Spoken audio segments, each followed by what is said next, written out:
Mungu hawezi kumwacha kabisa na kumsahau kabisa mtu wake. Sababu ya kwanza, pale unapomkiri Yesu kwa Bwana na Mwokozi wa maisha yako, pale unapompokea Yesu kwa Bwana na Mwokozi wa maisha yako.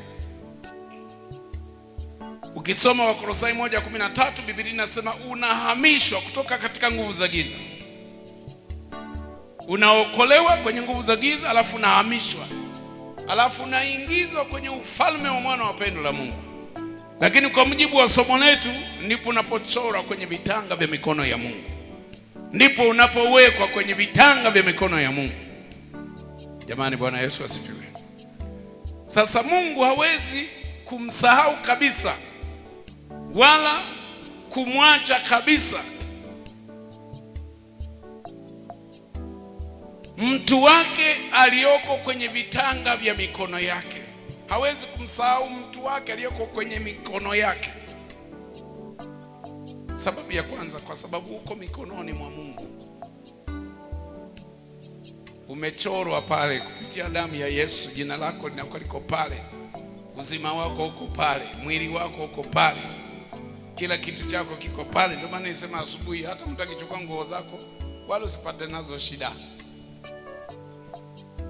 Si wengine hapa tuko miaka hapa 20 na ngapi, 20 na ngapi, niko pa 24.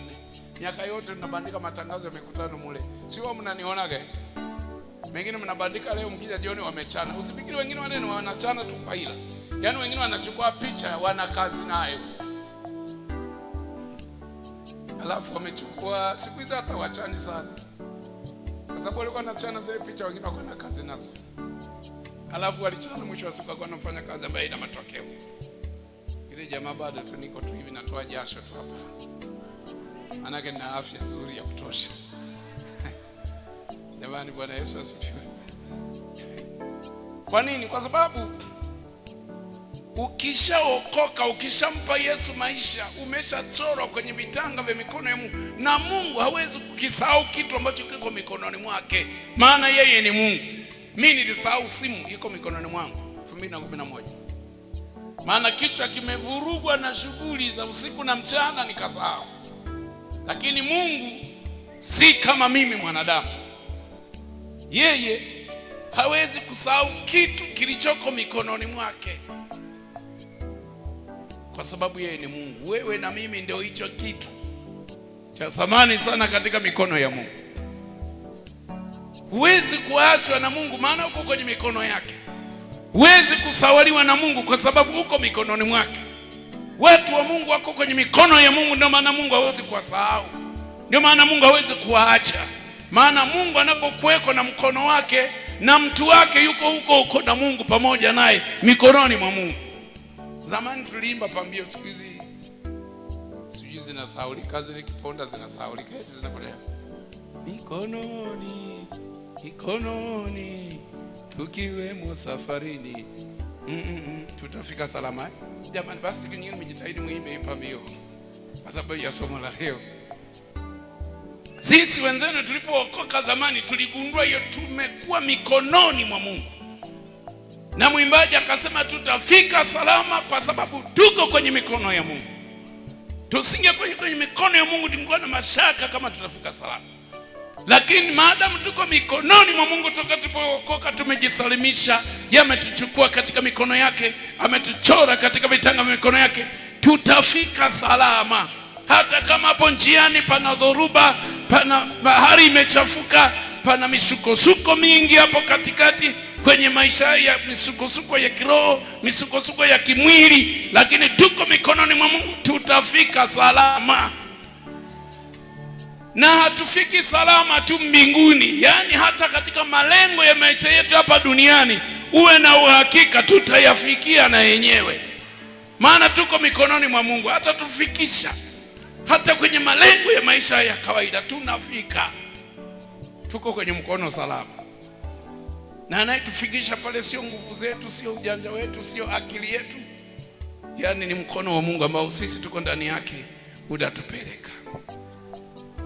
Jamani, Bwana Yesu asifiwe. Hiyo ni sababu ya kwanza. Ndio maana Mungu hawezi kukuacha usije ukafikiri ukadanganyika. Siku moja kawaza, unajua si wachungaji tunawahubiri, lakini kuna watu wengine wachungaji wanasema hivi vya kututia moyo. Mwambie mwenzako, mchungaji hakutii moyo, anakwambia ukweli wa kimungu. Hii ni reality ya kimungu ninachokuambia. Mimi sikutii moyo, nakwambia ukweli wa kimungu. Mseme amen. Jamani, mseme amina. Atakusahauje uko mikononi mwake? Labda ujitoe. Atakupungukiaje wakati uko mikononi mwake? Atakuachaje kabisa wakati uko mikononi mwake? Ni kitu ambacho ni hakiwezekani, quite impossible, Waingereza wanasema. Isipokuwa labda ujitoe. Ukijitoa basi atakupungukia, atakuacha kabisa. Sababu ya pili. Jamani, Bwana Yesu asifiwe. Naomba tuende katika Isaya hiyo. Tuangalie sababu ya pili, kwa nini Mungu hawezi kumwacha kabisa mtu wake wala kumpungukia kabisa mtu wake. Narudia tena ikukolee. Kuna wakati tunakuwa kama tumepungukiwa. Na tunaweza kupungukiwa sana, lakini sio kabisa. Unaweza kuona kama umeachwa hivi. Lakini Mungu anajikomiti, hawezi kukuacha kabisa. Mbele ya safari Mungu anajitokeza. Kuna mwaka mimi niwahi kwa vitu vigumu. Yaani mpaka nikamuuliza kwa hivi, Mungu una maana gani? Yaani wakati unanijua, tunajua Mungu anaturehemu. Lakini nipita mwaka fulani hivi nikafika mahali nikamuuliza Mungu, hivi Mungu una maana gani? Wakati unajua mimi siko hivyo, kwa nini naelezwa niko hivyo? Sasa mimi nikadhani Mungu ana maana gani? Unajua kuna wakati mwingine ukipita hivi ungetegemea yani uone Mungu anashuka alafu anafanya kitu fulani hivi kama ni watu washike adabu. Si ndio Kuna hasira wakanakuja. Nilienda na mzee Mwiche safari ya juzi, makamu askofu mkuu, tulikuwa Mbozi kule tunagawa majimbo, mimi mwenyekiti kule. Akawa ananisimulia siku hii alipoibiwa milioni 10. Anasema kuna siku aliibiwa milioni 10. Anasema roho wako, yani siku ile nikajikuta yani mdomo wangu unatamani kulani hao jamaa walioiba. Anasema kila kitaka jikaushe. Mungu amesema barikini wanaoudhi, akajikuta amekasirika. Andamani alani tu. Sasa Mungu alisema tuwabariki. Mbona sasa hukunisaidia wasiibe? Mimi nataka kuwalani tu hawa jamaa. Sasa ulisema tusiwalani, alafu naacha tena nitubie. Yenyewe hapo mimi nilikuwa nimeshuhudia kitu fulani cha kwangu. Jamani, Bwana Yesu asifiwe. Sasa mimi nataka niwalani wale jamaa. Lakini nasema Mungu akamzuia, wabariki. Basi baadaye akakubali. Unaweza kufikiri Mungu amekuacha. Unaweza ukashindwa kumuelewa Mungu wakati mwingine. Kama sasa Mungu, mimi ninakucha kiasi hiki na kukutumikia kiasi hiki, nimejitoa kwako kiasi hiki. Sasa kwa nini unaweza kuruhusu mpaka inafika hapo? Sasa akajifunza kwa kina Danieli. Alikuwa mcha Mungu, rafiki wa Mungu. Mungu anamsifu Danieli sana. Katika watu ambao wanasifiwa na Mungu kiacha kina Ayubu. Lakini alimwacha. Wanamtungia njama, ikakubali. Wakatengeneza hila, ikakubali. Njama ile ikasainiwa, Mungu yuko kama hayupo hivi, kama amemsahau hivi. Shauri linapitishwa, baadaye wanamkamata Danieli, Mungu kama hayupo hivi. Wanamfunga kama hayupo hivi, Mungu yuko kimya. Kamata kama hayupo hivi, Mungu yuko kimya. Singeweza kufikiri watu yani vile wanamgusa vile Danieli wanataka wamkamate, afu tokee kama shot hivi wapiga wote waanguke kwa furaha wao mwana wakashika. Jamaa kiulaini tunamshika, funga kiulaini tunafunga. Yaani unaweza kusema hivi, Mungu hapa mimi ameshaniacha. Ameshanisahau kama mimi ni mtu wake. Na kwamba hao jamaa wananionea. Alafu wamemshika, wanamtupa kwenye tundu la simba. Mungu kama amesahau hivi, kama amemwacha hivi. Lakini alishasema kabisa anaposhuka simba, labda afikiri kuna nini kinakuja, wameshapigwa upofu. Wanaona kuna simba mwenzao ameshuka. Na wanalala mpaka asubuhi. Jamani, Bwana Yesu asifiwe. Kwa sababu alikuwa mikononi mwa Mungu. Kiwa mikononi mwa Mungu tuko salama. Sababu ya pili, Isaya sura 43. Isaya sura 43, naomba ufungue. Kwa nini Mungu aweze kukusahau kabisa? Kwa nini Mungu aweze kukuacha kabisa?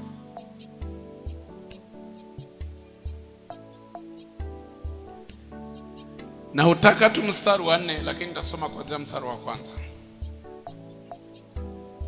Na utaka tu mstari wa 4, lakini anzia mstari wa kwanza. Biblia inasema, lakini sasa Bwana aliyekuhuruku, Yakobo. Kuhuruku ni kukomboa.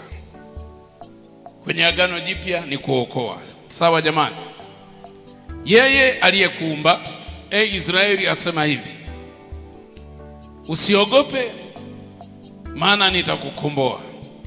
Nimekuita kwa jina lako, wewe uwangu. Nimekuita kwa jina lako, wewe uwangu. Upitapo katika maji mengi, nitakuwa pamoja nawe, na katika mito haitakugharikisha. Uendapo katika moto, hutateketea, wala mwali wa moto hautakuunguza. Maana mimi ni Bwana. Mstari wa 3, maana mimi ni Bwana Mungu wako, mtakatifu wa Israeli, mwokozi wako. Nimetoa Misri kwa ukombozi wako, nimetoa Kushi na Seba kwa ajili yako. Lakini na uhitaji mstari wa 4 ambao unasema, kwa kuwa ulikuwa wa thamani machoni pangu. Jamani, Bwana Yesu asifiwe. Sababu ya pili, Mungu hawezi kukuacha kabisa wala kukupungukia kabisa, kwa sababu mpaka anakuokoa, mpaka anakuita kwenye neema ya wokovu. Yeye Mungu anasema wewe ulikuwa ni wa thamani machoni pake, mpaka ananiita kwenye neema ya wokovu, mpaka anakuita wewe kwenye neema ya wokovu, kwa sababu tulikuwa wa thamani machoni pa Mungu. Hebu mwambie mwenzako, wewe ni wa thamani machoni pa Mungu. Sasa unajua shida yetu, watu nadhani sisi ni watu, yani kwa Mungu ni vitu fulani hivi kama havipo. Maana mlokole mmoja alikuwa anaomba mahali, anafikiri ni nyenyekevu, anasema, Mungu, yani tu nisaidie, mimi ni kama sisimizi tu, mimi ni kama pusi tu. Wewe ni wa thamani, mimi ni wa thamani, sio tunajitukuza. Ndivyo Mungu anavyosema. Ndio maana akakuokoa, aliona wewe ni wa thamani hivyo hivyo ulivyo, na sura yako hiyo hiyo. Mweusi kama mkaa aliona ni wa thamani, maji ya kunde aliona ni wa thamani, mwembamba kama sindano ni wa thamani, mnene kama kipipa Mungu aliona ni wa thamani. Hivyo hivyo ulivyo, umesoma, Mungu aliona ni wa thamani. Hujasoma, aliona ni wa thamani. Ni masikini, Mungu aliona ni wa thamani. Hivyo hivyo ulivyo. Baba Esther, hebu nipungie mkono, wewe ni wa thamani. Njoo kwanza. Maana mwingine anafikiri jamani nusu mtu. Baba Esther huyu ni wa thamani machoni pa Mungu, pamoja na kwamba yani mimi naweza nikachukua kitambaa chake mara 3 ndio nishone suti ilitosha. Lakini huyu ni mtu wa Mungu wa thamani machoni pa Mungu, kama mimi ninayevaa kitambaa mara 4 yake nilivyo wa thamani. Hivyo hivyo ulivyo, usijidharau. Nasema hivyo ulivyo, usijidharau, usijione duni. Mungu amekuona wa thamani, ndio maana amekuita, ndio maana amekuchagua, ndio maana amekuokoa. Mwambie mwenzako tuheshimiane hapa. Maana kuna wakati tunadharauliana. Tuheshimiane. Nasema hivi, mwambie mwenzako tuheshimiane. Usianze kudharauliana. Mimi ni wa thamani bwana machoni pa Mungu. Wewe ni wa thamani machoni pa Mungu. Tuheshimiane. Maana kuna wakati mwingine watu wanawatendea watu wa Mungu wenzao yani ovyo ovyo tu.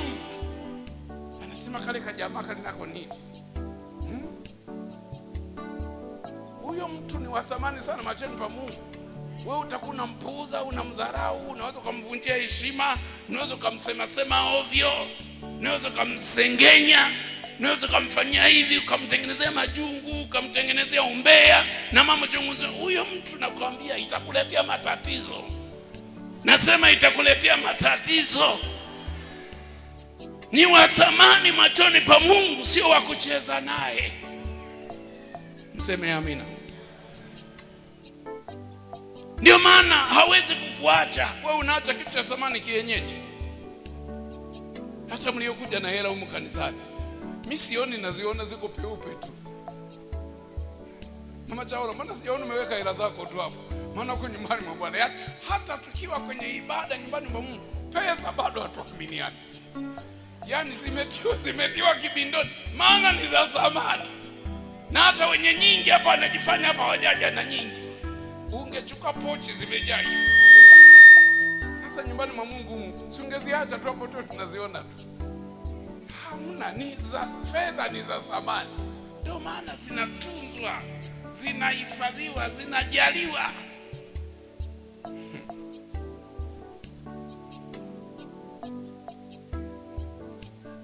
Kwa hiyo Mungu alipokuokoa, ukiona Mungu amemuokoa mtu, ujue Mungu ameona huyo mtu ni wa thamani. Hata kama ni kibarua wa kule nyumbani, huyo ni wa thamani. Nyewe zangu mnaikaa na mahusigero nyumbani na ameokoka, juaga ni mahusigero lakini ni wa thamani. Mimi ukija kule nyumbani utanikuta na vijana wangu wale kinaima wale. Tunacheka, tunachati, tunafurahi. Ila wakiboronga mambo wanajua babu ni mkali. Wakiboronga wanajua babu bwana, na wanaelewa kabisa wana babu ni rafiki yetu. Tunaweza tukachati, tukatania na nini na nini na nini. Jamani, Bwana Yesu asifiwe. Siwezi kuwadharau wetu kwa vile ni vijana tu wanguruwe hawa nini hapa. Ni wana wa Mungu wale, na waheshimu na wathamini. Misri nyama muda mwingi, lakini pamoja na kutokula nyama muda mwingi na kisha ratiba ya kuwanunulia nyama wa nyumbani mwangu, yani inaheshimiwa wale vizuri. Ibarua tu hao, walinzi tu hao, wa nini hao? Nani alikwambia hao ni watu wa Mungu bwana? Wameokoka, hao ni watu wa Mungu. Mungu amewathamini, amewakomboa. Walikuwa wa thamani machoni pake. Wewe unawatoka waburuza tu. Misri wali kwa sababu ya mambo ya mwili ndikataliwa wanga, lakini ukija nyumbani kwangu leo utakuta walinzi kina Baba Elisha. Baba Elisha sio kwa nipokee mkono. Akiwa zamu yake pale, sio anakaa nyumbani, akiwa pale anakula wali ule mlinzi. Wampika wali kula, anachukua plate yake, ina nyama hapa, ina nini hapa, ina nini hapa, anaenda lindoni. Ni mlinzi wangu, lakini ni mtu wa maana na mheshimu, maana amethaminiwa na Mungu, ameokolewa. Siwezi kumburuza tu ovyo tu, nikamnyanyasa tu ovyo tu eti kwa sababu ni mlinzi. Siwezi nikamburuza ovyo tu, nikamnyanyasa tu pale hima kwa sababu eti ni mtunzaji tu wa mifugo na mwenzake. Hapana. Kama kuna mahali tutatingana ni mahali sahihi. Waswahili wanasema wamefanya ujinga. Hapa ndio ujinga huu. Mimi siutaki, mwingine nimemtimua juzi. Hapo ndo mimi sinaga mchezo. Kwa hiyo tuheshimiane. Muheshimu mtu aliyeokoka. Huyo ni mtoto wa Mungu, na bila kujali umri wake. Ndio maana mimi hapo mnaona wababu wale pale, yani ni marafiki zangu. Mimi nikitokea tu wao, hata kule mtaani kwangu kule, yani unajua ufalme wa Mungu, Biblia inasema watoto ufalme wa mbinguni ni wao, si ndio? Mimi hata watoto mtaani tu kule zamani, kabla sijaokoka mimi nilikuwa jeuri. Napita vitoto sivi vinanifanyia hivi, mimi niko serious. Nikiana mikono mimi na vitoto. Muda umeshinda. Jamani, Bwana Yesu asifiwe. Lakini nilipokuja kusoma Biblia, hivi vijamaa ufalme wa mbinguni ni vya kwao. Ndio maana vinampungia mkono hata wasiyemjua, maana havina hila. Yenyewe ni rafiki tu wa kila mtu. Hata nikiwa na gari mimi nashitega vio. Nikipunga lazima na mimi nipunge. Alafu usipopunga unavifundisha vipi jamaa kwamba kumbe ukija kuwa mkubwa kama huyu bwana, ukiwa na gari watu wakipunga mikono usiogu na wapungi, unavifundisha tabia mbaya. Nasisha madirisha watu ambao ufalme wa Mungu ni wao na vipungia. Hata kija mitaa ya kwangu pale Chepuka tu pale kwa Serenganza kwenda kule kila na kwenda wao babu na mimi kunaendelea. Na waheshimu, maana ufalme wa mbinguni ni wao. Na inafanya ni wape heshima. Tukipungiana mikono, mapera yamekoma pale nyumbani, vinakuja vinakaa mlangoni, babu tunaomba tuje tuchume mapera kidogo. Maana mkono mtupu wa ulamu. Hamna shida, mlinzi wafungulie wakachume. Umeshachuma wa babu, sasa basi. Mheshimu mtu aliyeokoka, mwana wa Mungu. Mungu amempa uwezo akafanyika kuwa mtoto wa Mungu. Ni wa thamani machoni pa Mungu. Mtu wa Mungu sio wa kumchezea tu, sio wa kumsimanga, unamsimanga tu kirahisi. Unamponda tu kirahisi. Yule naye nini yule, hamna kitu pale. Wewe hamna kitu, mtu ambaye ni wa thamani machoni pa Mungu. Unaweza ukawa unapigwa wakati mwingine, unafikiri unapigwa na wanadamu, kumbe unapigwa na Mungu. Kuwathamini watu ambao Mungu amewathamini. Mseme amina. Sasa Mungu hawezi kumwacha kabisa watu wake na kuwasahau kabisa watu wake, kwa sababu ni wa thamani machoni pake. Ndio maana amewaita, ndio maana amewaokoa. Kwa hiyo hapa tunakutana watu wa thamani machoni pa Mungu. Sio kwamba tunajitutumua, sio kwamba tunainua mabega. Ndivyo Mungu anavyosema.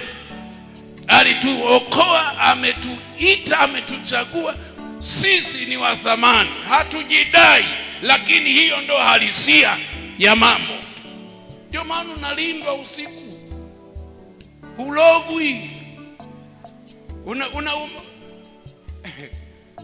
Unaamka siku moja umelala kule uwanjani, hamna. Ndio maana hawakukabi. Ndio maana matego hayafanye kazi kwetu. Yakitegwa kule kwenye ukoo wako, wakitupa yale mashetani, yakienda kona ile, yanakuta huyu jamaa analindwa na nguvu za Mungu. Wanageuza nyuzi 90 kwa sababu hawajui mambo ya Mungu. Ndio wanaishia tu kusema walokole hawa nao ni wachawi. Kwetu kule kulikuwa na familia moja kule Kipanga enzi. No, sio Kipanga, kule Mapanda, tunafungua kanisa. Akauka katika moja, nilikaa naye hapo na dada zake na wadogo zake na wapwa zake hapo ndani. Hapo jirani tu kama kituo cha afya ama mbele kidogo pale, ni nyumba ya mganga mmoja aliyesifika sana. Mzee Mdugu tutakuwa tunamsikia. Alikuwa anaitwa Manomola. Ndio? Maana Mzee Mdugu ametokea kule Kipanga, ni ngambo hii. Kuna mganga mmoja alisifika dunia ile anaitwa Manomola. Yaani ukicheza naye anakunobofu. Sasa hilo ni jina la kienyeji. Sasa ile familia akina Kisonga wameokoka pale. Yeye kumbe anapima bwana. Manomola akapima, akasema familia ya Kisonga, aliyekuwa katikista yule na dada zake, mpaka tule tutoto tudogo tule, yani kwa kipimo cha Manomola anasema na wenyewe nato wameshatugawia uchawi tayari.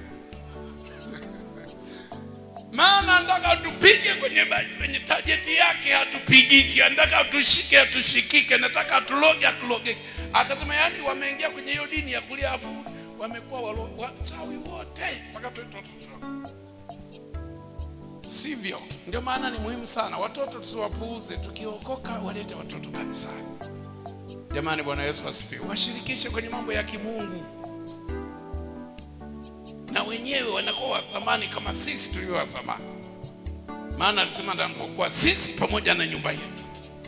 Hata kama naona vikifika hapa vinafanya fujo viazi vifanye fujo, lakini viko kwa Mungu. Mseme amina.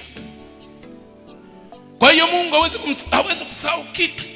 Hawezi kusahau mtu ambaye ni wa thamani sana machoni pake. Kwa kuwa ulikuwa wa thamani machoni pangu. Maana nimekukomboa. Ndio maana umeokolewa, ni wa thamani. Sasa huwezi kusahau kitu cha thamani, huwezi kukiacha kabisa kitu cha thamani. Wewe ni mtu huwezi kuacha kabisa, huwezi kusahaulika kabisa, ni wa thamani. Jamani, hasemi mchungaji wako, inasema Biblia. Hapa alikuwa anasema, lakini sasa Bwana aliyekuruku Yakobo, yeye aliyekuumba. Tunafahamu Yakobo ndo aliyezaa lile taifa, yale makabila 12 ya taifa teule la Mungu katika Agano la Kale. Kwenye Agano Jipya ni wote waliompokea Yesu wanabeba jina la Yakobo, wanabeba jina la Israeli. Lakini sababu ya tatu, kwa nini Mungu hawezi kusahau?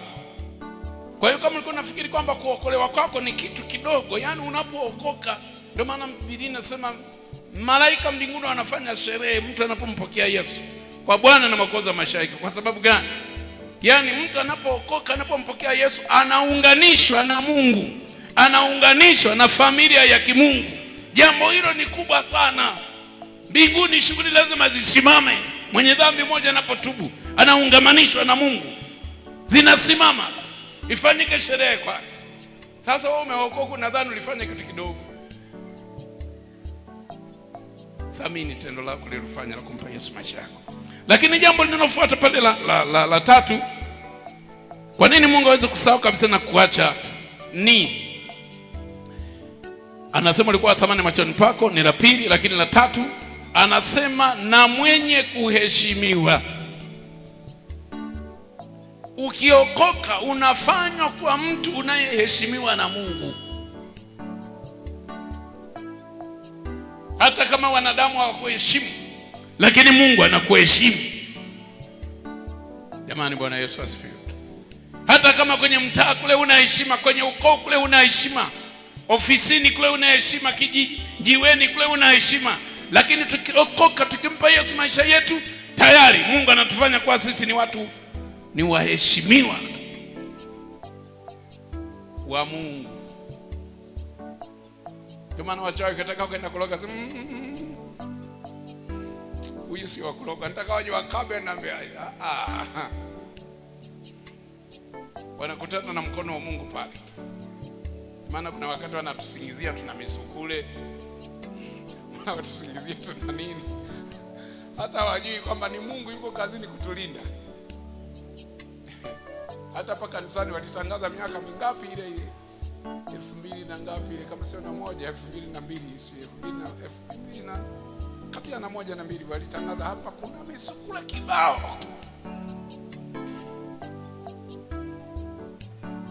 Na mimi nikawa tape, nipo tape nikaweka kwenye flash zile, nika duplicate, nikatoa flash 4, moja nikapeleka Dar es Salaam makao makuu. Na mimi nikichukeka wakati mwingine wanapitiliza kidogo, moja nikapeleka kwa mkuu wa kituo cha polisi hapo, moja nikapeleka jimboni, moja nikakaa nayo mimi. Kijijue kwamba mchungaji wao ametuhumiwa kanisani amejaza misukule. Naona nimejaza washirika zangu za mejaza misukule. Unajua ni kwa nini? Mtu anakuwa amejiungamanisha na mazee magwiji hapa Makambako yanayofanyika kazi za ulozi na uchawi. Amejiungamanisha nao wanishughulikia, alafu ikishindikana wamekuja hapa kanisani, wanafikiria hapa sio ni dini zile zingine, sitaki kuzitaja sasa hivi. Maana dini zile zingine wachawi usiku wanaenda kwenye majengo ya ibada pale, wanafika pale madhabahuni, yani watafanya michezo yao yote hapa. Kitako jamba pale wanajamba, wakitaka watembelee matako nyuma wanatembea matako nyuma, wakitaka walale wanalala, wakitaka wavizie kitu anachokalia mchungaji wao basi wanakalia, wanafanya mambo yao hapo. Sasa wakafikiri na hapa ni hivyo hivyo. Na mimi hakuna siku nimelala jioni sijaombea eneo la kanisa, ardhini, hewani na angani, na kulifunika na damu ya Yesu. Waga sijawahi kusahau. Sijui kama niwahi kutokea, lakini sijawahi kusahau tangia hapo. Unasahau kuombea nyumba ya mahali ya ibada mnapokusanyika kumwabudu Mungu. Sasa wamejijia hapa, hawajui walishaitwa malaika wafanye doria na patrol ardhini, hewani na angani. Mwende kule, si mkaloge, labda kufika kanisani pale atadondoka, sio atafanya nini. Wakaja hapa wakaona Wakanyaga hamna. Wakamrudishia ripoti mhusika. Pale pana misukule, wakasema imejaa mengi. Nakumbuka siku nilikuwa na kesi na mtuhumiwa wangu. Maana nina flash zile, kwa hiyo hawezi kukataa. Imesikilizwa kwanza flash. Na sauti inaeleweka ni bwana. Bwana, Mzee Mwicha kauliza, maana nilikuja Mzee Mwicha tulikumiana kesi mwaka fulani. Mzee Mwicha ndo alikuja na katibu mkuu. Hebu sema bwana, hiyo msukule mwenzetu uliona? Uliwahi kwenda pale kwa wako kaingia ukasala ukaiona? Na nilikuwa nasikia watu wanasema, watu hao ni wanani? Hawa zetu hapa mjini. Sawa. Mnafanya kazi mpaka na wazee wa mji. Sisi tunafanya kazi na mzee wa siku. Kama nafanya kazi na wazee wa mji imekula kwako. Sinafanya kazi na mzee wa siku. Moja tu anatosha. Jamani, Bwana Yesu asifiwe. Ni wa kuheshimiwa. Wewe ukiokoka ni mheshimiwa wa Mungu. Mungu anasema wewe ni wa kuheshimiwa machoni pa Mungu. Hata kama machoni pa wanadamu unadharauliwa, unapuzwa, unaonekana sio wa maana. Lakini ukisha kuokoka, ukimpa Yesu maisha, Mungu anakufanya wewe ni wa kuheshimiwa. Ndio maana hawezi kukuacha kabisa, hawezi kukupungukia kabisa. Anakulinda, anakutetea, anakupigania. Yaani kwa namna isiyo ya kawaida. Mseme amina. Sasa mtu ambaye unaheshimiwa na Mungu, Mungu anaweza akakusahau. Una mtu pale nyumbani unayemheshimu, unaweza kumsahau, kaondoka asubuhi ukamfungia ndani, ukasema nilisahau. Haiwezekani. Hiyo ni sababu ya tatu. Mungu hawezi kukuacha kabisa. Mungu hawezi kukusahau kabisa. Haiwezekani. Utaona kama umeachwa hivi lakini sio kabisa. Utaona kama umesahaulika hivi lakini sio kabisa. Uko kwenye bajeti ya Mungu, uko kwenye mpango wa Mungu. Sababu ya 4 kwa nini Mungu hawezi kukuacha kabisa wala hawezi kukupungia kabisa. Sio bure bure tu. Anasema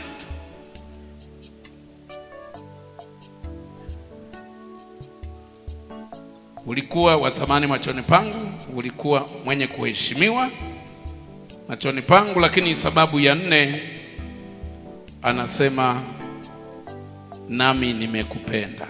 Hebu sema nami nimekupenda. Anasema pale nami nimekupenda.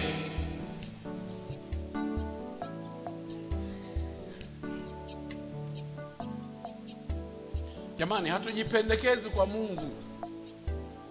Hatujipendekezi kwa Mungu. Tunaitikia tu pendo la Mungu, lakini aliyetupenda ni Mungu. Na Mzee Yohana anasema sisi hatukumpenda ila yeye ndiye aliyetupenda kwanza. Unaposema nampenda sana Yesu mimi, nampenda sana Yesu mimi, lakini ujue aliyekupenda kwanza ni nani? Ni Mungu. Mungu ndiye aliyetupenda kwanza. Wewe unapendwa na Mungu, ndio maana Mungu akakuokoa. Na unapendwa, uwezi ukasahaulika mara moja kwa mara zote, ukaachwa mara moja kwa mara zote.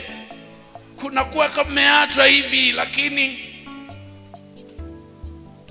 kama ningeuliza wale wanawake walioolewa kwa utaratibu mzuri wangekwambia huyo baba fulani alipopeleka ujumbe kwamba ninakupenda, ulijisikiaje? Kapotezea ananipenda mimi. Lakini wapi moyoni sasa? Kumbe na mimi kuna mtu ananipenda. Hata walokole mimi wanaangalia tu mbinti kanajifanya kanaenda kuomba. Ngoja kwanza nikaombe nikafanye, lakini wewe kupenda bwana kitu kizuri. Ni kitu kizuri. Siku nalijamaa limempenda na linataka limjumue, maana apewi bure. Kijana akisema amependa binti wa watu, najua hapo kuna posa, kuna mahali, kuna nini, kwa hiyo kuna gharama naenda kuitumia. Kwa hiyo amependwa, lakini hachukuliwi bure bure. Huyo anayesema amempenda huyo, kuna gharama atalipa ili ampate. Na ndio maana Mungu anasema amewapenda watu aliowaokoa, maana alikuwa tayari kulipa gharama ya ukombozi kupitia damu ya Yesu na uhai wa Yesu. Kamtoa mwanae wa pekee afe, alipe gharama. Mimi na wewe tumependwa na Mungu ili tununuliwe, ili tukombolewe. Kama ingekuwa ni mahali, ili alipe mahali, amemtoa mwanae wa pekee ili akupate wewe. Sasa ndio huyu anaweza akakuacha kabisa? Ndio huyu anaweza? Labda wale wanaonyagaga tu, wanawake wamekutana tu vichochoroni wakaongana vijombere vya pombe na nini ya ulanzi na hivi na hivi. Unaweza kuona wameishiishi kidogo, afa nisema mimi sikutaka. Ulizia hawa jamaa wanakwao kulikuwaje? Walikutana kwenye ulanzi wakapeana vijombere vya pombe. Mwanaume amempenda binti wa watu kama mimi nilivyompenda mama mchungaji mwaka 85. Nikatoa posa 86, nikalipa mahali 87, nikafunga harusi na nimelipa mahali paka kucha, wanasema Waswahili. Maana mzee ile baba mko alikuwa mtu anayejua pesa, mfanya biashara mzuri, ana maduka yake na nini na nini na nini. Umeenda kwa mtoto wa watu anayekunywa chai ya maziwa. Mimi nyumbani mwangu bibi kesheni hakuna hata siku moja wale kupika chai. Kwanza kuiona sukari nyumbani mwetu siye kuiona. Mimi nikampenda binti wa tajiri. Akanirudishia majibu ya posa. Kwa miaka hiyo unajua anasema nipe mahari shilingi 10,000 tu. 10,000 tu. Wakati wa mahari inatembea 2,500, 3,000, 3,500. Fanya biashara anazijua hela bwana. Mimi nikapigwa 10,000 na anasema 10,000 tu, ezifu ni ndogo. Lakini kwa kuwa nimependa, nilijipinda nikapata 7,500 nikapeleka. Nikafikiri nitasamehewa. Mwaka wa kufunga ndoa umefika. Wamekuja watu wa kanisa mama kule, mama wengine na viongozi na kwenda kumchukua binti. Twende kwa mchungaji akakae huko siku 2 ngapi kwa harusi. Wakaenda wakarudi patupu. Wanasema we kaka, yani wananiambia mimi, mzee yule anasema bila kumaliza 2,500 hatoki mtu hapa. Na mimi ndo nimejipinda kwa mambo ya harusi, maji yako hapa. Lakini kwa sababu nimependa, nilijipiga we tuairisha harusi. Na mimi nimempenda, nilijipiga ndani ya masaa 2,500 hii hapa pelekeni. Na hiyo haina dakika uchaoko maana. Mwenyewe tu, maana nimempenda. Wakapeleka, basi. Baada ya hapo, jamani huyo hapo akaanza kulia. Akaanza kulia eti hataki kuachana na baba yake na mama yake. Familia ya kitajiri, mwenzake nimempenda, nimepigia kiasi hicho. Sasa mbona hawamtoi twendage na tunaenda timu nzima. Mimi naona bado dakika 10 dakika 20 wanasema mwenyewe analia. Sasa nasema twendage hainuki. Na mimi nimeshakasirika. Nendeni mwambie kama alikubali, hakumaanisha walete hela zangu, mimi niendelee na maisha. Muulizake mama mchungaji, mimi nikaje huyu? Mimi nimejipinda miaka yote tena tukafunga ndoa tena mwenzangu anaanza kujivuta vuta. Bwana kama alikubali haraka mwambie walete hela zangu mimi. Sasa jamani nyinyi hata alikuwa na haraka ya kuoa. Unachumbia mwaka huu unatoa posa. Mwaka ujao unalipa mahari tu. Mwaka mwingine unafunga ndoa. Mimi mambo ya kuoa yako yanalipa shida sana. Sasa bwana kama ni hivi. Akatoka huko analia, basi mama akamfunika na nguo yake. Lakini nataka ujue Mungu anaposema nimekupenda, na gharama aliyoitumia kuthibitisha kwamba kweli alitupenda, alimtoa mwanawe wa pekee. Petro kuna anasema mkumbuke kabisa na kujua kwamba hamkukombolewa kwa vitu viharibikavyo, kwa fedha wala kwa dhahabu. Tumekombolewa kwa uhai wa mwana pekee wa Mungu. Kwa nini Mungu anagharimia? Kwa sababu wewe Mungu amekupenda, unapendwa na Mungu. Sasa Mungu hawezi kukusahau kabisa na hawezi kukuacha kabisa, kwa sababu alikupenda. Ndio maana akakuvuta na akakuita na akakuokoa na akalipa gharama kwa bei ya mauti ya mwanawe. Sasa hawezi kusahau. Kukupata wewe imemgharimu Mungu, kunipata mimi imemgharimu Mungu. Maana wewe ni wa thamani kama tulivyoona, na kwa sababu alikupenda na kwa sababu nimpenda, unapendwa na Mungu. Na kwa sababu hiyo Mungu hawezi kukuacha kabisa, hawezi kukupungia kabisa. Mseme amina. Usipoelewa hayo, unaona wachungaji bwana wanatusiaga moyo tu kwamba eti Mungu hawezi kukuacha kabisa, eti Mungu hawezi kukusahau, wakati naona kabisa nimesahaulika. Hapana. Sasa sikufundishi hivi uinue mabega, maana mwingine tukifundishana hapa naanza, yani sisi watu wa mchezo. Tunaupokea upendo huo kwa unyenyekevu mkubwa sana. Kwanza hatukustahili. Jamani, kwanza hatukustahili. Hivi tuna sifa mimi na wewe. Kuna majitu yako mtaani kule bwana, yani alafu naliangalia lingine personality yake na lilivyo, alafu litaratibu, lipole, liungwana, limenogea kuokoka hivi, lakini ligusia wokovu liko maili 200. Mungu hajampenda afunue upendo wake kwake. Lakini Mungu hivi nilivyo hivyo ulivyo amekupenda, akanipenda, akafunua upendo wake kwangu na kwako, akatuokoa. Kwa hiyo ishi ukijua kabisa mimi hapa nilipo nimechorwa katika vitango mikono ya Mungu. Ishi ukijua hapo ulipo wewe ni wa thamani machoni pa Mungu, ndio maana amekuokoa. Ishi ukijua ni wa kuheshimiwa na kwamba unapendwa na Mungu. Sasa ukishajua unapendwa na mtu, pia huwa tunajilinda yule mtu ambaye amekupenda, usije ukawa unamkwaza. Sasa hapo ndo kuna muhimu wa kuishi maisha ya nyoka hivi. Mseme amina. Jamani, mseme amina. Unaishi maisha ya menyoka hivi kwake yeye huyu aliyekupenda, lakini huko naona sikustahili, lakini hawezi kukuacha kabisa, hawezi kusahau kabisa, kwa sababu wewe umependwa, mimi nimependwa. Sio najipendekeza, sio tunajipendekeza, yani Mungu mwenyewe akalifunua pendo lake, tena wakati ambapo sisi tulikuwa bado tungali wenye dhambi.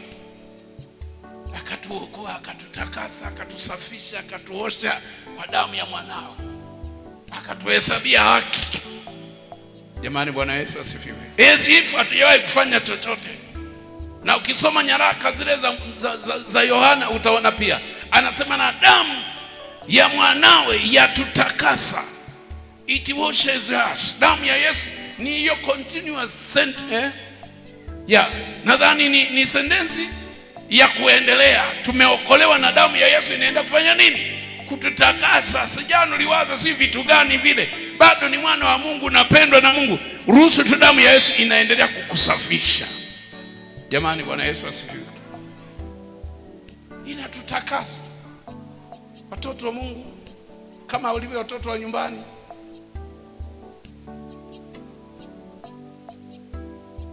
wakati tunawasafisha. Wakati mwingine ameenda kucheza mipira kula mejichafua na nini, unaweza ukakemea, ukakakaribia, ukakapiga hata kidogo, alafu baada ya hapo ingia ndani kaoge. Tumeweka sabuni pale na taulo iko pale, akaoge. Kakitoka kuoga, mafuta yale pale, kakijipaka, nguo safi ziko pale, maana ni mtoto wako. Pigie Bwana Yesu makofi. Na ndivyo Mungu anavyotutendea. Na ndio maana nikiona kuna mahali fulani hivi umejikanyaga, ni vizuri utafute njia.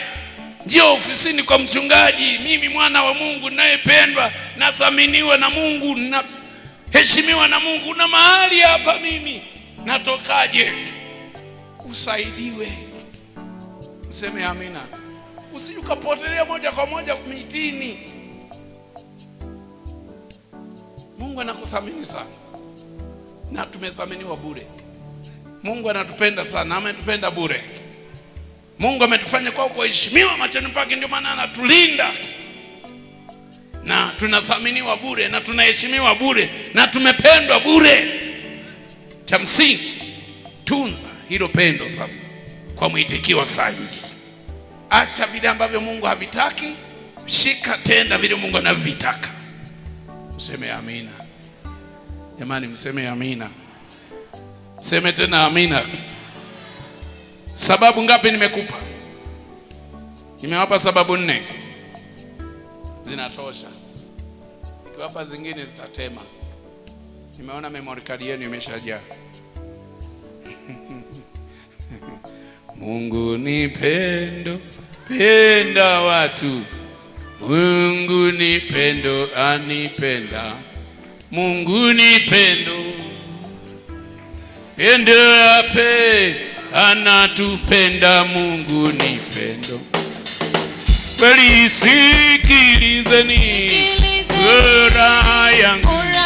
Mungu ni pendo, yeye anipenda, apenda watu. Ni pendo ape, anatupenda. Mungu ni pendo, kweli sikilizeni furaha yangu. Mungu ni pendo, yeye anipenda, apenda watu. Ni pendo ape, anatupenda. Mungu ni pendo. Naomba kila mmoja wewe umesimama. Tunataka tuairishe ibada yetu. Mengine tutaendelea wakati mwingine. Wakati umesimama, ufumbe macho yako. Naomba yashike sana haya. Mungu anasema hawezi kukusahau. Wewe unaweza kumsahau, lakini yeye hawezi kukusahau. Mungu amesema hawezi kukuacha kabisa. Wewe unaweza kumwacha, lakini Mungu hawezi kukuacha. Ndio maana hata ukiamua kumwacha Mungu, utaona Mungu anakufuatilia. Atakufuatilia kwa jumbe za mahubiri, atakufuatilia kwa sauti ya Roho Mtakatifu, atakufuatilia kufungua Biblia usome, utashangaa mle Mungu anafuatilia maisha yako. Anasema mwanangu, hapa hapana, hapa rudi, hapa tengeneza. Kwa nini? Kwa sababu wewe ni wa thamani machoni pa Mungu. Kwa sababu wewe ni mwenye kuheshimiwa machoni pa Mungu. Kwa sababu wewe umependwa na Mungu. Hata kama wanadamu wamekuchukia, lakini Mungu anakupenda. Unajua wapagani hata wao wanajinyonga. Maana wakichukiwa na watu wanafikiri dunia yote imewachukia, na wanafikiri na Mungu amewachukia. Wangejua Mungu anakuwa anawapenda, hakuna mtu angejinyonga. Umefumba macho yako, umeingia kwenye vimba vya moyo wako. Naomba natisha maneno haya. Umechorwa katika vitanga vya mikono ya Mungu toka ulipookoka. Mungu hawezi kukusahau, Mungu hawezi kukuacha. Naomba shika hiyo. Sio ya kujipendekeza, Mungu amesema hivyo. Ya pili, wewe ni wa thamani machoni pa Mungu. Ndio maana Mungu amekuokoa, amekuvuta kwa nguvu ya upendo wake, amekuita kwa jina lako, umeitika. Mungu akubariki. Sasa ni wa thamani machoni pa Mungu. Na ndio maana anasema najishughulisha sana na mambo yetu. Toka tulipookoka Mungu anaanza kushughulika na mambo yetu, kwa sababu ni wa thamani. Ndio maana mtu akiokoka, mshike Mungu vizuri. Nataka nikwambie utaanza kuona mabadiliko. Mabadiliko chanya katika maisha yako ya kiroho, mabadiliko chanya katika maisha yako ya kitabia, mabadiliko chanya mpaka kwenye maisha yako, mpaka kwenye uchumi wako. Zamani ulikuwa unafanya peke yako, ukiokoka mnafanya pamoja na Bwana. Biashara ile Bwana anakaa hapo kando na wewe uko hapo. Na anakupa akili, anakupa ubunifu, anakupa neema, anakupa kibali. Unaanza kuona mabadiliko. Mungu anafanya kazi pamoja na wewe. Anasema anafanya kazi pamoja na wale wampendao katika kuwapatia mema. Wewe ni wa kuheshimiwa. Hata kama unadharauliwa, isikupe shida. Acha wanaokudharau waendelee, lakini shika jambo moja, kuambatana na Bwana kwa kusudi la moyo, ili uende kuheshimiwa na Mungu. Na mtu anayeheshimiwa na Mungu, mwisho wa siku hata dunia itakuheshimu. Maana Mungu atakuheshimisha hata machoni pa wanadamu. Anasema ataandaa meza mbele ya watesi wako mwisho wa siku, ili watie aibu. lakini unapendwa na Mungu. Kwa kuwa unapendwa, huwezi kusahauliwa kabisa. Mungu hawezi kukuacha kabisa. Kitu unachokipenda unashughulika nacho, ukae nacho mbali. Hata nguo tunayoipenda huwa unaitunza, unainyosha vizuri, unaweka kwenye sanduku la uhakika, unaweka mazingira mazuri. Nguo unaipenda lina doa, unashughulika na kuliondoa lile doa. Kitu unachokipenda ni kitu mara zote utakijana kithamini. Ndivyo Mungu wetu anavyofanya. Umefumba macho yako, umeingia kwenye vimba vya moyo wako. Hiyo roho ya kujidharau na kujiona kama ni mtu wa kawaida, kama ni mtu tu, unajidharau mwenyewe, unajiandamaini mwenyewe, unajifanya wewe mwenyewe, unajiona duni, unafikiri Mungu ana wenyewe. Ndio wewe uliokoka, wewe ndio mwenyewe. Unafikiri Mungu ana watu wa maana. Kama kuna watu wa maana wa Mungu, ni pamoja na wewe uliokoka, ni mtu wa maana. Ishi hivyo, jitambue hivyo. Na tunapokikabili kiti cha rehema cha Mungu, kabili kwa ujasiri. Unamwambia Mungu, mimi mwanao niko hapa. Nina 1, 2, 3, wewe ni mwana wa Mungu. Nenda kwa ujasiri. Mungu ni baba yako. Pike fadhaa zako. Anasema anashughulika sana na mambo yetu. Magumu unayokutana nayo, shida unazokutana nazo, mateso, masimango, madharau unayokutana nayo, kubezwa unakokutana nako, magumu unayokutana nayo, una baba, na baba anayekupenda. Ndio maana hutakiwi kuacha maombi, uwe na muda wa kusemezana na huyu baba yetu wa mbinguni, anayetupenda, anayetuthamini, anayetujali, mwenye kutuheshimu bure kwa neema yake. Unamwambia huyo, kula sahani moja na huyo. Hauji kanisani kwa sababu kuna mtu mmoja amekufurahisha. Ndio kanisani kwa sababu unakuja kwa Mungu aliyekupenda na anayekuthamini hata kama wengine wanakudharau, na anayekuheshimu hata kama wengine hawakupi heshima, na anayekupenda hata kama wengine hawakupendi. Huna shida na wasiokupenda, unapendwa na Mungu mbinguni. Nataka imani yako na moyo wako uinuliwe. Unapendwa na Mungu. Jiachilie kwa Mungu moja kwa moja. Mwache Mungu aendelee kufanya kila anachotaka kufanya katika maisha yako. Kuna mtu ulijiona duni, ulijiona kama sio kitu, ulijiona kama sio mali kitu. Unafikiri kuna watu wa maana, unafikiri kwa Mungu kuna watu wa muhimu zaidi kuliko wewe. Kumbe watu wa muhimu wale ndio wewe. Ndio maana amekuokoa. Vipimo anavyotumia Mungu si vipimo anavyotumia wanadamu. Hatukikaa kwa Mungu kanisani, ukikaa kwenye wokovu, kaa kama mtu mwenye kibali, aliyependwa na Mungu, anayethaminiwa na Mungu, anayeheshimiwa na Mungu, na ambaye ni wa maana machoni pa Mungu. Kaa kwa Mungu kama mtu anayejitambua. Kuna mtu unasema Mungu amesema na mimi. Ulijiona kama sio mali kitu, kama sio maana. Ulijiona kama upopo tu bure. Yaani mpaka mbinguni jina lako limeandikwa kwenye kitabu cha uzima. Kwenye vitanga vya mikono ya Mungu umechorwa mure. Pamoja na mambo magumu unayokutana nayo, na hata yale usiyofanikiwa, ndio maanguko unayoshindwa, hata yale unayoshindwa yako kwenye vitanga vya Mungu yamechorwa. Mungu yuko kazini kushughulika nayo. Unasema Bwana, nimetambua, nimeelewa. Sitakuwa na mashaka tena, sitakuwa na hofu tena, sitakuwa na wasiwasi tena. Kumbe Mungu unanithamini kiasi hicho, unanijali kiasi hicho, unaniheshimu kiasi hicho, anakuthamini kiasi hicho, anakupenda kiasi cha kumtoa mwanawe afe ili upatikane wewe. Wewe ni mtu wa maana machoni pa Mungu. Ishi kama mtu anayetambua hivyo. Tembea na Mungu, muabudu Mungu, mtumikie Mungu. Mtu anayetambua hivyo, hutababaishwa na chochote. Wala hutasema wamenikwaza kina nani, wala hutasema hawajanitia moyo akina nani, wala hutasema wamenivunja moyo akina nani, mara hutasema naona hawanitambui akina nani. Unatambuliwa na Mungu. Unaweza kunyosha mikono yako yote miwili juu pale ulipo. Unahitaji msaada wa Mungu katika maeneo haya, kwamba Mungu hajakuacha hata sasa, Mungu hajakupungukia hata sasa. Hata kama 1, 2, 3, 4, 5 havijatimizwa kwako, hauoni dalili, lakini Mungu anatosha. Unaweza kunyosha mkono wako juu, mchungaji msaidizi, mara moja. Naomba uombe wale watu, tuahirishe ibada, twende tukapumzike. Mwaminifu uliye juu, tunasema ni asante kwa ajili ya maneno yako, maneno yenye uzima.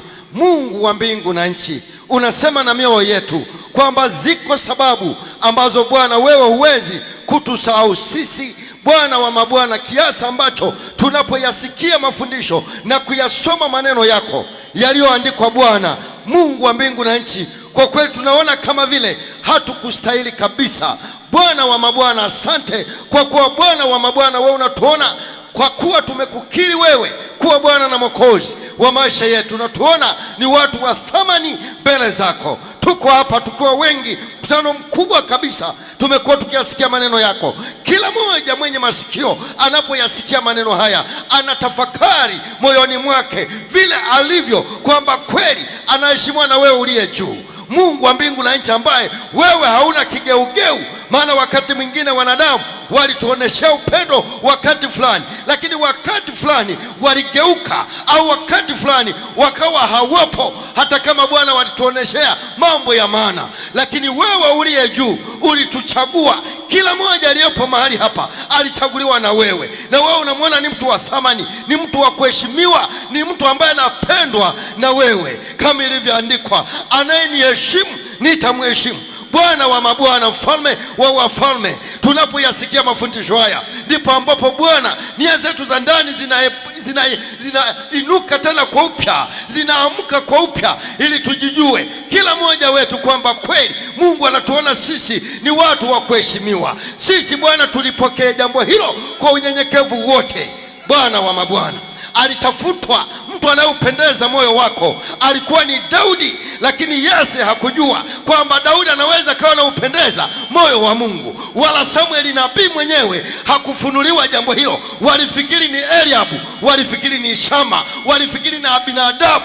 Kumbe Bwana wa mabwana, wewe ukuwaona watu hao. Bwana ulimuona Daudi, huyo ndiye aliyekuwa na upendeza moyo wako, mfalme. Bwana wa mabwana, ili atawale Bwana katika ulimwengu, katika mitana, katika miji. Ndio ulimuona binti yule yuko ndani ya ibada hii, ulimuona baba yule, ulimuona kijana yule, ulimuona mama yule, awepo Bwana mfalme katika kundi la watu ambao wameheshimiwa na wewe.